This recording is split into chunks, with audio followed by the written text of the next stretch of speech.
सम्मानित करने जा रहे हैं। मैं आपका परिचय करवा देती हूँ। प्रधान जी का नाम है ठाकुर भंवर सिंह, उनके बड़े भाई ठाकुर कुंवर सिंह, उनके छोटे भाई मनोहर सिंह, उनकी पत्नी श्रीमती कमला देवी और उनकी बेटी अंजलि।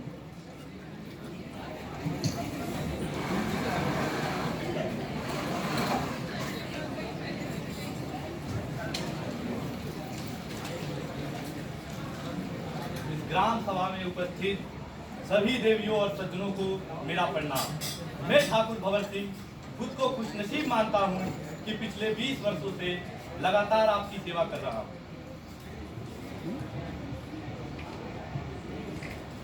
मैं ठाकुर भंवर सिंह खुद को खुशनसीब मानता हूं कि पिछले 20 वर्षों से लगातार आपकी सेवा कर रहा हूं और इस बार चुनाव में आपकी सेवा करने के लिए ही मैं चुनाव लड़ रहा हूं। आप तो मेरा स्वभाव जानते ही हैं।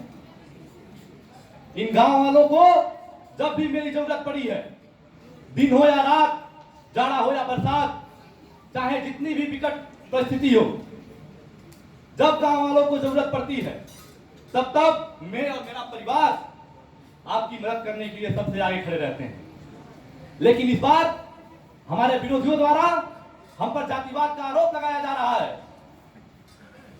लेकिन मैं आप सभी लोगों को विश्वास दिलाना चाहता हूं कि ठाकुर भंवर सिंह के लिए जाति कोई मायने नहीं रखती, ना कोई धर्म मायने रखता है, ना कोई पद, ना कोई प्रतिष्ठा। मेरे लिए आप सभी मेरा परिवार हैं। आपसे ही मेरा गर्व है और आपसे ही मेरा सम्मान है। इसलिए मैं आप सभी से विनती करता हूं कि इस बार के चुनाव में, क्योंकि आप लोग जानते हैं कि ग्राम पंचायत में महिला सीट है, इसलिए मेरे जगह मेरी धर्मपत्नी जी चुनाव लड़ रही हैं। अतः आप सभी लोग इनको ही वोट दें और भारी मतों से विजयी बनावें। जिंदाबाद जिंदाबाद जिंदाबाद जिंदाबाद जिंदाबाद कमला भाभी जिंदाबाद जिंदाबाद जिंदाबाद। बाकी और सब चीज तो आप जानते ही हैं। काम काज हमें ही संभालना है, कोई दिक्कत परेशानी नहीं होगी। ठीक है, तब चलते हैं।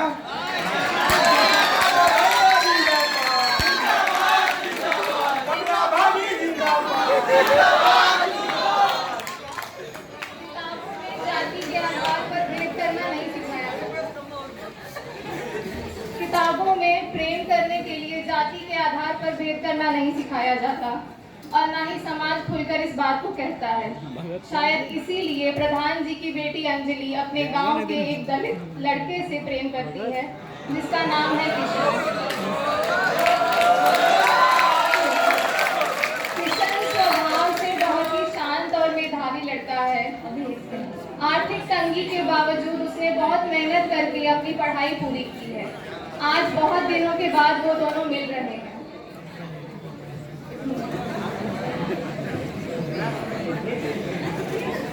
अब तक तो आ जाना चाहिए। अरे तुमने आने में इतनी देर क्यों कर दिया? क्या किशन, तुम्हें तो पता है ना, ये देख लेगा तो कितनी मुसीबत होती। और वैसे भी ये गांव है हमारा, कॉलेज नहीं। चलो कोई बात नहीं, आओ बैठते हैं।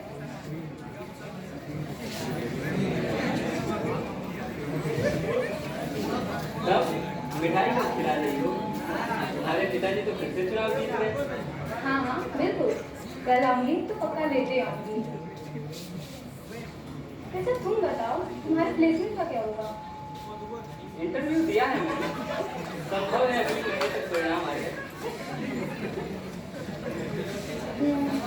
बस मैं भी यही चाहती हूँ कि तुम्हारी अच्छे से अच्छी नौकरी लग जाए ताकि पिताजी हमारी शादी के लिए मांग जाए। अंजलि, कभी कभी मैं सोचता हूँ कि मेरी नौकरी लग जाने के बाद भी क्या तुम्हारे पिताजी हमारी शादी को राजी होंगे? अरे नहीं किशन, तुम कैसी बातें कर रहे हो? मेरे पिताजी बहुत अच्छे हैं। तुम्हारी नौकरी के बाद वो हमारी शादी के लिए जरूर मान जाएंगे। देखते हैं। अच्छा तो मैं चलती हूँ, बहुत देर हो रही है। किसी ने देख लिया बहुत मुसीबत हो जाएगी।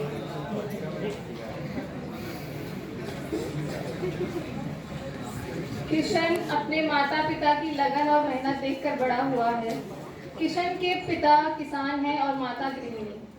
किशन के स्थान में उसके माता पिता का स्थान किशन के जीवन में उसके माता पिता का स्थान सर्वोपरि है। किशन के घर का दृश्य।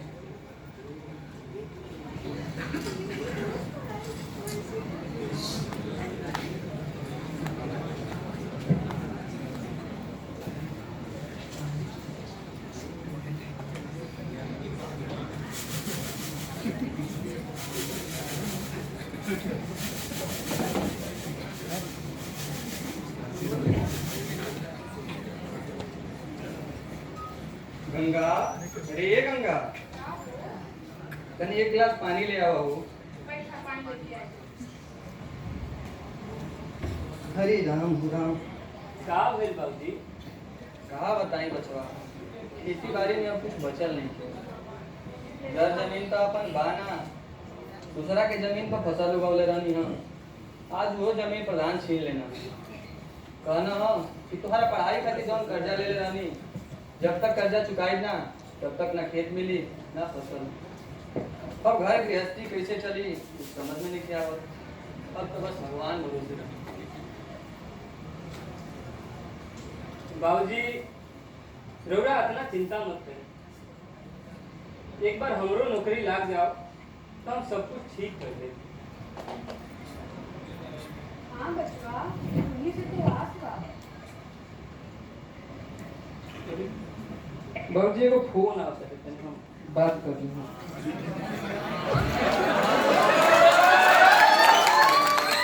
हेलो। हाँ भाई। हाँ मैं बहुत बढ़िया हूँ, तुम बताओ। सच में? अरे बहुत बहुत धन्यवाद भाई। अरे ये तो बहुत खुशी की बात है। क्या पार्टी? अरे बिल्कुल, इसमें भी कोई कहने वाली बात है। हाँ हाँ ठीक, मिलते हैं जल्दी। ठीक ठीक, धन्यवाद।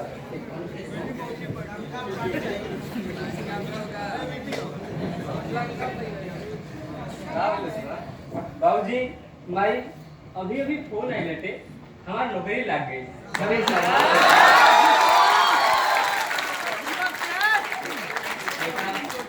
अरे घर बस कर दिया बेटा।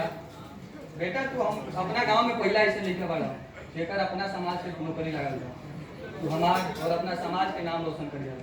हमके तो पे घर में बेटा समाज।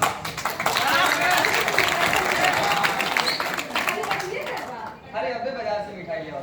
आज पूरा बाजार मिठाई खाई। तुम कहीं जाते हो? ए बेटा, तू ही दुकान पे चाची बता के आवत है। ठीक ठीक। अरे मैं ये खबर अंजलि को भी तो दे दूं।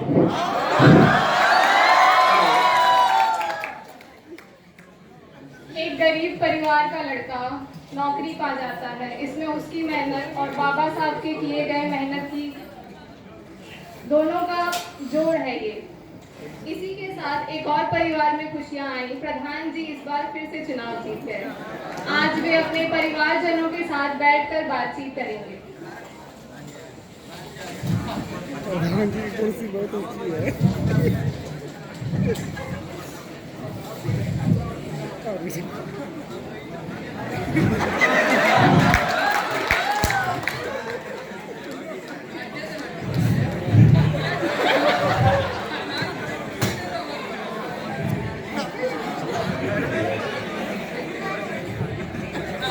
और भैया अब तो अपनी अंजलि बिटिया की पढ़ाई भी पूरी हो चुकी है, उसके शादी भी आप क्या सोचे हैं? हाँ कुंवर, मैं भी यही सोच रहा था कि अंजलि अब बड़ी हो गई है और उसकी उम्र भी शादी करने लायक हो गई है। और वैसे भी बड़ी सियानी लड़की ज़्यादा दिन घर में रखना अच्छी बात नहीं है, तो उसकी जितनी जल्दी शादी कर देते इस झंझट से भी छुटकारा मिल जाता है। तुम कोई लड़का ढूंढो कुंवर। हाँ भैया सही कह रहे हैं, वैसे भी लड़कियों की शादी जितनी जल्दी करा दी जाए उतना अच्छा है। हाँ हाँ कुंवर, सही कह रहे हो। और वैसे भी आजकल युग जमाना बहुत खराब है।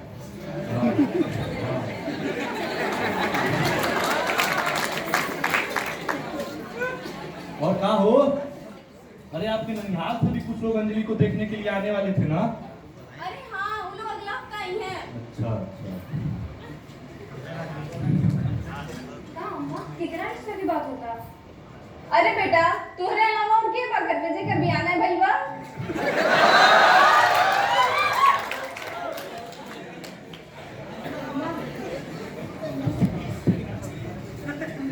बात करेंगे।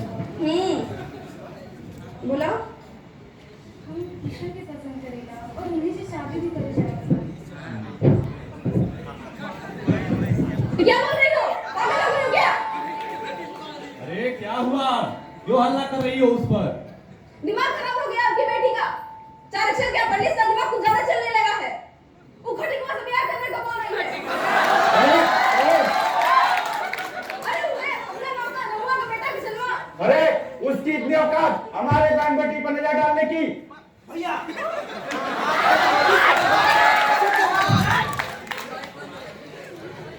आप लोगों को कुछ करने की जरूरत नहीं है। मेरी भी नौकरी है, मैं भी पढ़ी लिखी हूँ और मैं अपने फैसले खुद ले सकती हूँ। पिताजी,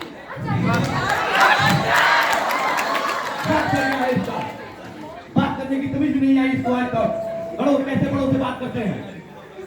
और सुनो कमला, दूर कर दो इसको मेरे के सामने से। और तुम लोग को बताते हैं आगे क्या करना है। जी भैया। अंजलि सोच रही थी कि उसके खुद के माता पिता उसके प्रेम को नहीं समझ रहे हैं। किताबों में विकास कितना सरल होता है और मानसिकता का विकास कितना जटिल। बीतते दिन के साथ प्रधान जी भी यह सोच रहे थे कि समाज में यह बात फैले बिना इस बात का निपटारा कैसे किया जाए। इन्हीं चिंताओं के बीच अंजलि किशन से मिलती है।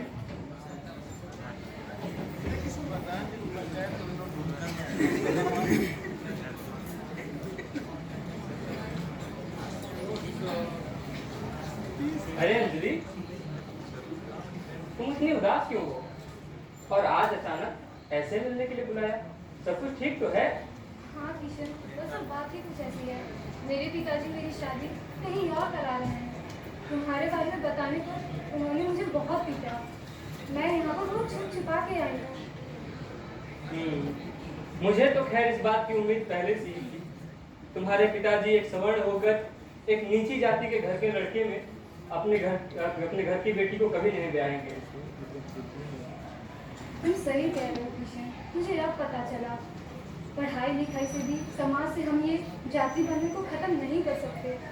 हाँ, ये लोग कितना भी आधुनिकता का ढोंग कर ले, लेकिन ये समाज के ऊंचे लोग जब भी रोटी बेटी की बात आएगी तो हम नीचे लोगों के साथ बराबरी कभी स्वीकार नहीं करेंगे। आज हमारा देश भारत दिनों दिन उन्नति कर रहा है। हमारे वैज्ञानिक अंतरिक्ष में जा रहे हैं, तो कहीं विज्ञान के क्षेत्र में नए नए खोज और आविष्कार हो रहे हैं। लेकिन हमारा यह समाज, ये हमारा सड़ा हुआ समाज आज भी जाति के बंधनों में जकड़ा हुआ है। आज शहर में बैठे हुए इन लोगों को लगता है कि जाति व्यवस्था का तो अब कोई नामो निशान ही नहीं बचा। अब तुम ही बताओ अंजलि, इन परिस्थितियों में मैं क्या करूं? किशन, मुझे लगता है कि हमें यहाँ से भाग जाना चाहिए। अरे नहीं नहीं, ये किस तरह की बातें कर रही हो तुम? तुमने ऐसा सोचने से पहले कभी हमारे परिवारों के बारे में सोचा है? क्या तुम्हारे परिवार के लोग मेरे माता पिता को चैन से जीने देंगे? अरे वो लोग तो उनकी जिंदगी तबाह कर देंगे, जबकि उन बेचारों की तो कोई गलती भी नहीं है। किशन, अगर मेरी शादी तुम्हारे अलावा किसी और से हुई तो मैं अपनी जान दे दूंगी। और वैसे भी शादी के बाद हम तुम्हारे माता पिता को शहर में बुला लेंगे। नहीं अंजलि, इस तरह से जान देने की बातें न करो। अगर हमारे पास यही एक विकल्प बचा हुआ है तो यही सही। आज रात ही हम दोनों यहाँ से कहीं दूर चले जाएंगे। Thank you Kishan.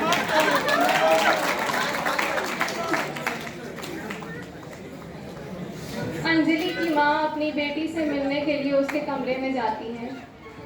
हाँ, वो अंजलि से सहमत नहीं थी, लेकिन उनसे उसका दुख देखा नहीं गया और फिर वो उससे मिलने जाती है।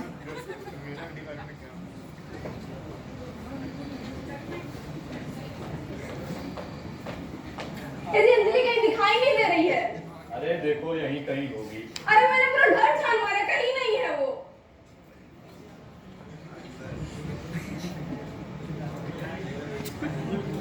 अरे ओ कुंवर! जी भैया। मनोहर! जी भैया। यार अंजलि कहीं हमें दिखाई दिखाई नहीं दे रही। अच्छा जरा पता तो करो वो किसनवा कहाँ है। जी भैया।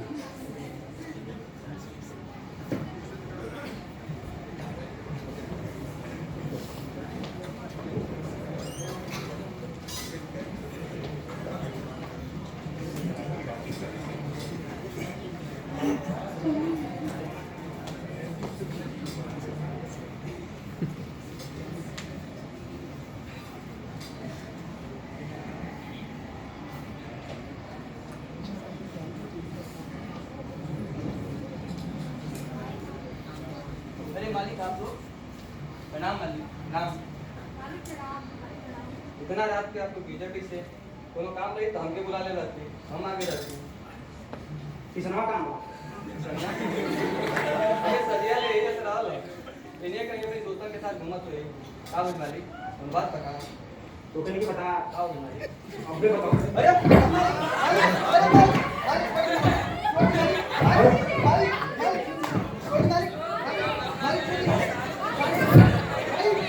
अरे रहने दो, बाद में देखेंगे इनको।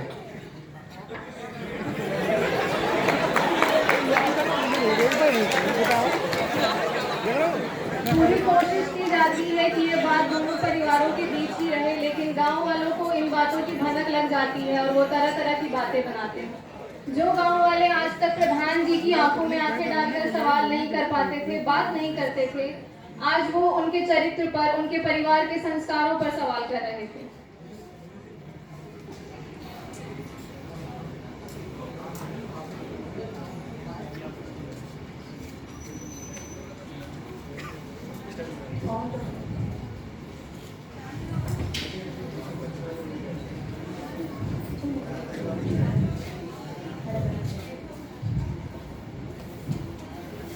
काहू बहनी सुननी है बाबू साहब की लड़की भाग गए वो खटिक टोला के लड़के के साथ। हाँ बाबूजी, वो किसनवा के साथ जो भागी है, वो तो पहाड़ पढ़ने लिखने गए थे, वहीं प्यार मोहब्बत हुआ। अरे तो बाबू साहब के मिल जाइए तो दोनों के जिंदा ना छोड़िए।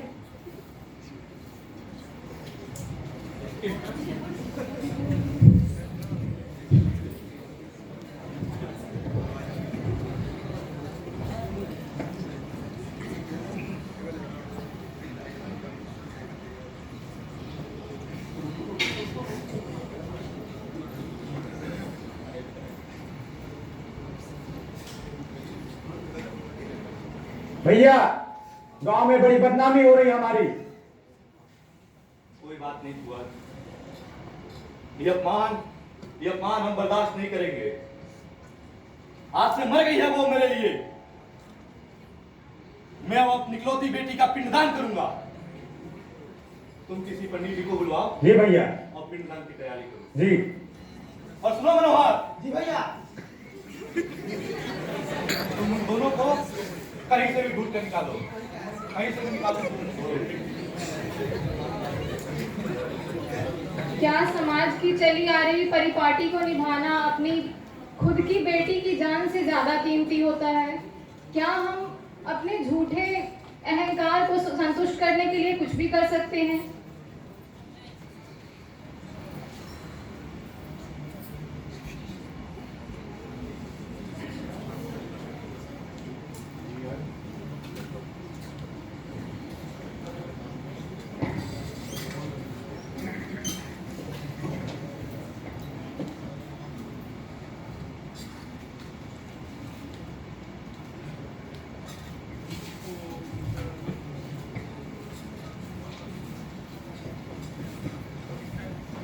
जी क्या कर रहे हैं आप? ये सब करना जरूरी है। अंजलि अपनी इकलौती बेटी है, उसका पिंडदान कर देंगे। चुप! मर गई है वो मेरे लिए। और किसी ने भी इस घर में अगर उसका नाम मेरे सामने भी लिया तो मुझसे बुरा कोई नहीं होगा। दूर हटा तुम यहाँ से।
समाज बेटियों को, महिलाओं को सिर्फ अपनी जागीर, अपनी जिम्मेदारी समझना कब बंद करेगा? कब हम उन्हें बराबर का दर्जा देंगे? कब हम उनकी बात सुनेंगे? किशन और अंजलि को लगातार खोजे जाने के बाद 15 दिनों के बाद वो मिल जाते हैं।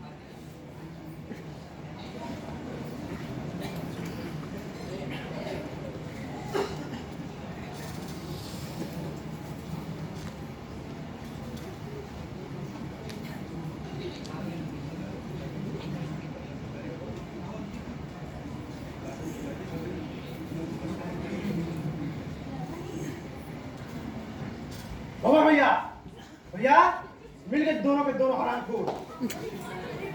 अरे ये क्या? ये अब तक सही सलामत है? इसको मैं अपनी फूटी आंखों से भी नहीं देखना चाहता हूँ। इसको तब तक मारो जब तक कि मर ना जाए। मारो तब तक इसको।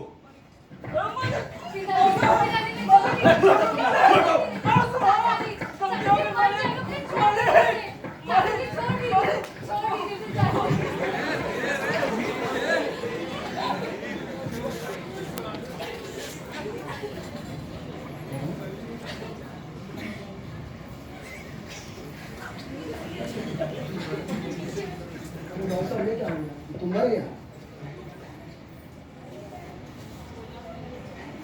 मर नहीं गया, इज्जत बताई है मैंने।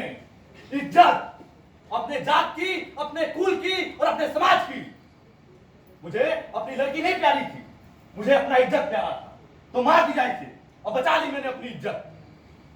और क्या देख रहे हो मेरा मुंह? गिरफ्तार कर लो इसको यहीं, जला दो इसको यहीं। गिरफ्तार कर लो इन्हें।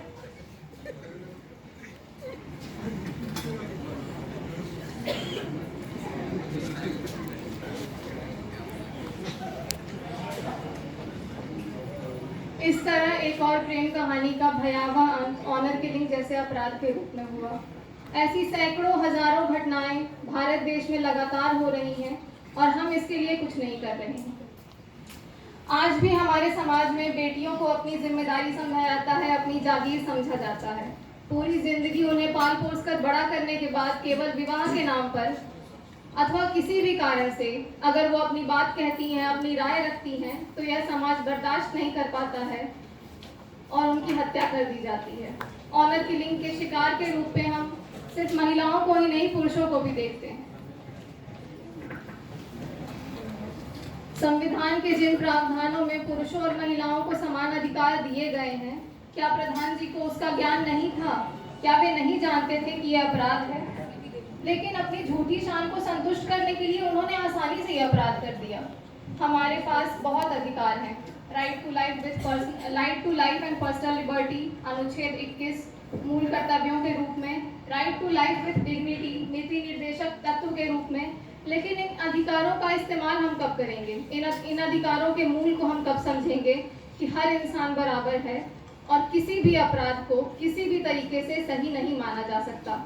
बाबा साहब का पूरा जीवन अत्याचार के खिलाफ समर्पित था। उन्होंने अपना पूरा जीवन हर समुदाय को समान अधिकार दिलाने में लगा दिया।